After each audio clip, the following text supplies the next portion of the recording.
आजकाल तुम्ही पाहत असेल बकवासचा बाजार म्हणजे व्हॉट्सअप स्टेटस, आणि माझ्या मताने हा बकवासचा बाजार तुम्ही रोज पाहत असाल आपल्या स्टेटसवर. जर कोणाचा वाढदिवस असेल आणि त्या व्यक्तीला कोणी व्हॉट्सअपवर विश केलं तर तुरंत त्या स्क्रीनशॉट घेऊन स्टेटसवर चिपकवतात.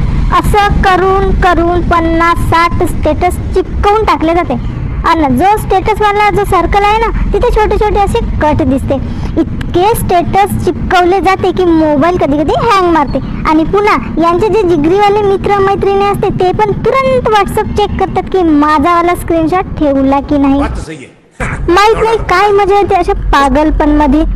काही लोक इतके उतावळे असतात की रात्री 12 वाजून 1 मिनिटांनी स्वतःच लिहितात की टुडे इज माय बर्थडे. बरं, स्टेटसवर विश करणारे पण खूप महान असतात. बरं, आपण स्टेटस ठेवत असलेल्या फोटोवर आपण कसे दिसत आहोत याचा पुरेपूर रिसर्च केला जाते. मग बर्थडेवाला कसाही दिसो याच्याशी काही घेणं देणं नसते.